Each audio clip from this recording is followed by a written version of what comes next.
So our patient here is about a year out from his facelift. What were some of the things that were frustrating you? The fact that from my chin, it just went back to my To your chest. And two big lumps over Yeah. here really were the things that were frustrating. The lumps were the submandibular glands. Okay. What inspired you to consider surgery for this? Well, I just got to the point where I thought, let me see if I can do something about this. Did my research. Yeah. Found you. Yeah, and we did it in our operating room here, which is under tumescent local anesthesia, which is a very erudite term for doing it awake. What was it like doing it awake?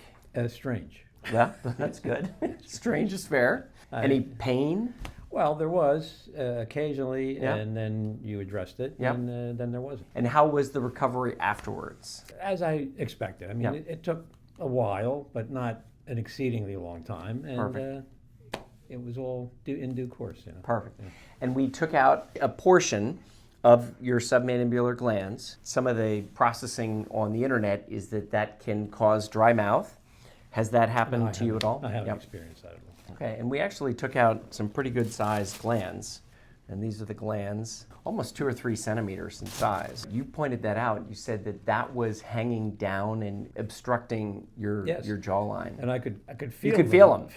If you don't address it, you can create what's called a cobra deformity. And that central portion where we remove some of the fat is carved out, but then you've got the 2 big bulges here, and so it kind of looks like a cobra snake. And then on top of that, we did some spanning sutures from your hyoid bone up to behind your ear, which really help reinforce that beautiful angle.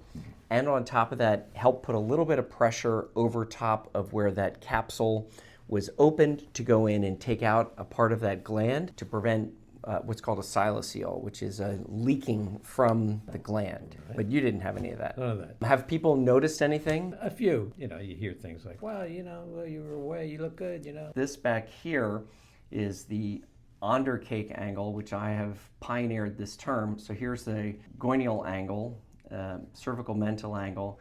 But this angle right here, which really, if you don't adequately address the submandibular gland, you really cannot improve that relationship. If you're considering it, do it.